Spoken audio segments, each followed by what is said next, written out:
The lawyer's voice was smooth, rehearsed. Your daughter signed an NDA. She'll stay quiet. That's how this ends. I didn't argue. I didn't shout. I only listened, because silence unsettles men who feed on power. When the call ended, I sat in the dark, staring at nothing. 30 years of service had trained me to recognize two things: patterns of violence and the smell of cowardice wrapped in legality. That night, I didn't sleep.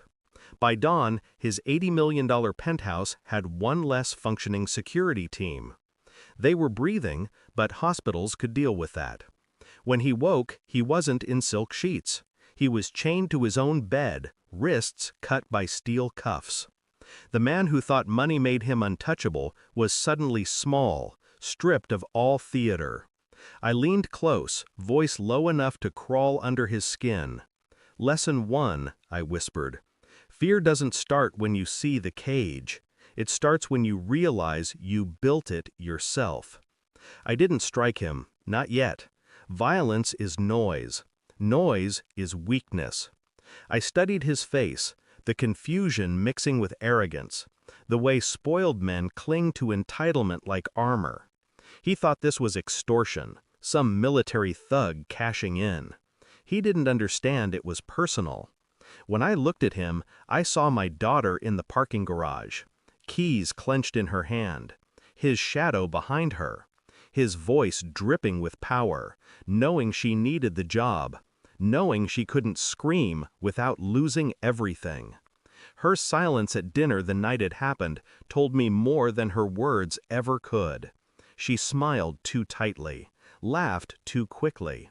I asked nothing, because fathers who pry too soon get lies in return. But when the lawyer called, the pieces locked into place. She hadn't just been fired, she had been broken. And her silence was not choice, it was purchase. I began the way I always do, quietly. Phone records, travel logs, security rotations. His habits unfolded like a dossier I'd read 100 times before. Same arrogance, different name. He used burner numbers, thinking he was clever. I traced every one. He paid for silence in cash and NDAs. His board knew, his lawyers knew, his wife knew. Predators hide in plain sight because they know people would rather look away than look too closely. My daughter avoided me in those days. She knew the rage in my veins, the kind that made wars bleed.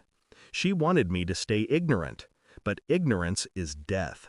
So I smiled when she smiled, pretended to laugh at hollow jokes. Inside, I counted his sins like ammunition. Every receipt, every call, every contract. By the time I was done, his empire was mapped, and I knew exactly where to cut the foundation. He begged first. That was expected.